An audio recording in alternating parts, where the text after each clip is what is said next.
नाज़रीन सलाम अलैकुम। मैं अनम सहरा इस्तक़बाल करती हूँ अपने प्रोग्राम अहकाम ज़िंदगी में। आपकी खिदमत में फिर हाज़िर हुए कुछ नए सवालों के साथ। आइए उनके जवाब जानने के लिए बुलाएं मोहतरमा नुज़रत साहिबा को। सलाम अलैकुम। वालेकुम अस्सलाम। और लास्ट एपिसोड में कुछ सवाल रह गए थे, जिसमें ये सवाल था कि नजासात क्या हैं। औज़ु बिल्लाहि मिनश शैतानिर रजीम, बिस्मिल्लाहिर रहमानिर रहीम। लास्ट एपिसोड में हम नजासतें डिस्कस कर रहे थे, जिसमें हमने बताया था आपको कि 11 नजासतें हैं।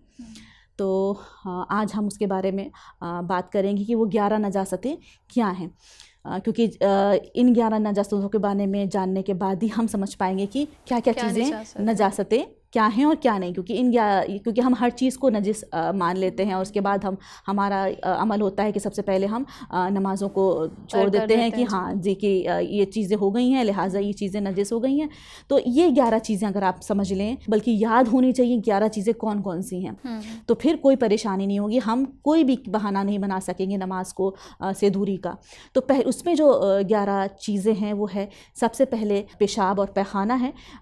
कोई भी हैवान हराम गोश्त जानवर है, उसका पेशाब पैखाना और इंसानों का पेशाब और पैखाना ये नजिस है, नजासतों में शुमार होगा। तो पेशाब, पैखाना, मुर्दार में भी यही है कि हैवान का और इंसान का जो भी दोनों का मुर्दार नजिस है। उसके बाद मनी नजिस है, खून ये भी नजिस है। उसके बाद कुत्ता, हर ब्रीड का, हर तरह का कुत्ता नजिस है। सुअर, जानवरों में सुअर और काफिर जी ये नजिस हैं। शराब ये नजिस है। 10वीं चीज़ फ़ुक़ा यानी जो बियर कहलाती है वो नजिस है। ये भी जौ से बनी हुई एक बियर होती है फ़ुक़ा, तो ये भी नजिस है। और इसके बाद हराम गोश्त खाने वाले जो जानवर होते हैं उनका पसीना भी नजिस है। तो ये 11 नजासतें हैं जिसकी वजह से इंसान, अगर ये किसी चीज़ इनसे लग जाए तो इंसान नजिस हो जाता है। यानी अगर खून लग जाए तो इंसान या वो चीज़ जगह नजिस हो जाती है। जहाँ पर भी लगा है, मिसाल के तौर पे हाथ पे लग गया है तो वो हिस्सा नजिस हो जाएगा। कोई कपड़े पे लग गया है खून तो वो चीज़ नजिस हो जाएगी, क्योंकि ये लिक्विड है। ऐसे भी मैंने पहले भी इससे पहले जो एपिसोड था उसमें बताया था कि नजासत कैसे ट्रांसफ़र होती है। कोई भी गीली चीज़ मतलब गीली चीज़ से कोई पाक चीज़, मतलब एक चीज़ गीली होनी जी हाँ, दोनों चीज़ों में कोई एक चीज़, नजिस चीज़ या पाक चीज़ में कोई एक चीज़ भी गीली होगी तो वो नजासत ट्रांसफ़र हो जाएगी। तो क्योंकि खून गीला होता है वो नजिस कर देगा, पेशाब गीली होती है इस लिहाजा नजिस कर देगी। इस तरह की चीज़ें ऐसे ही आपको नजिस कर देंगी। लेकिन और चीज़ें हैं जैसे मुर्दार है या फिर और चीज़ें, तो इनका टच होना फ़ौरन जैसे टच होंगी तो ये नजिस हो जाएंगी। यानी कोई भी चीज़ नजिस तभी होगी जब कोई पाक चीज़ या नजिस चीज़ों में से कोई एक चीज़ गीली होगी।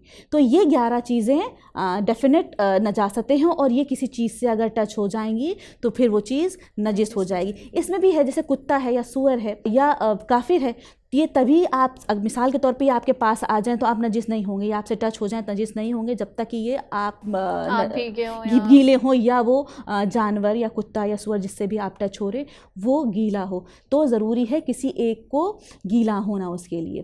तो फ़िलहाल ये 11 चीज़ें हैं जो किसी भी चीज़ को नजिस कर सकती हैं। अच्छा, जैसे अगर रोड पे जा रहे हो और तो कुत्ता छू गया अगर आपके, तो पहले यही देखना होगा कि अगर कुत्ता भीगा होगा तभी हम नजिस, जी हाँ, तभी आप नजिस होंगे। लेकिन अगर सूखा कुत्ता आपके से टच होकर चला गया तो आप नजिस नहीं होंगे, आप में नजासत ट्रांसफ़र नहीं होगी। जी ठीक है। दूसरा सवाल एक आया है, ख़्वान ने करा है, जैसे हम बाहर गए हैं मार्केट या कहीं भी, रास्ते में कहीं से छींटे पड़ जाए उन पे, तो क्या उन्हें कपड़े चेंज करने पड़ेंगे? वो छींटे नजिस होंगी नमाज के लिए, मतलब क्या होगा? नहीं, अगर हम कहीं बाहर जाते हैं तो और हम पर कहीं से छींटे पड़ जाएं तो तब तक वो चीज़ नजिस नहीं होगी जब तक नजासत साबित ना हो जाए। ठीक है, अगर आपको शक भी है कि पता नहीं ये पाक है या नहीं है, नजासत लग गई कि नहीं लगी, तो जब तक हमें यकीन ना हो जाए तब तक हमारे लिए वो चीज़ पाक होगी। तो यानी यकीन होना ज़रूरी है। जब हमें यकीन हो जाएगा कि ये नजासत ही है या नजीसी पानी हमारे ऊपर पड़ा है तभी आपको कपड़े तब्दील करने की ज़रूरत पड़ेगी, नहीं तो आपको तब्दील करने की ज़रूरत नहीं है। वो आपके लिए पाक के हुक्म में है कि जब तक साबित नहीं होती वो आपके लिए पाक है, लिहाजा कपड़े बदलने की आपको ज़रूरत नहीं है, आप उसी में आप नमाज़ पढ़ सकती हैं। जैसे हमने अपना फ़ोन किसी काफिर को दिया और उनका हाथ भीगा हुआ है, और उसी हाथ से उन्होंने मेरा फ़ोन पकड़ लिया, तो वो मेरा फ़ोन नजीस हो जाएगा? हाँ, अगर किसी काफिर ने आपसे वो फ़ोन लिया है उनका किसी हाथ वजह भीगा हो। जी, अगर उसके हाथ में पसीना था जी। तो वो रुतूबत तो ट्रांसफ़र हो जाएगी, आपके फ़ोन तक आ जाएगी, क्योंकि नजासत ट्रांसफ़र करने का यही एक तरीक़ा है कि कोई एक दोनों में से कोई एक चीज़ भीगी हुई, तो जैसे काफिर ने अपने हाथ में वो फ़ोन लिया तो वो आपका फ़ोन नजिस हो जाएगा। अब ऐसी इलेक्ट्रॉनिक जो हम साफ मतलब धो भी नहीं सकते, तो उसको निजासत को पाक कैसे करेंगे फिर?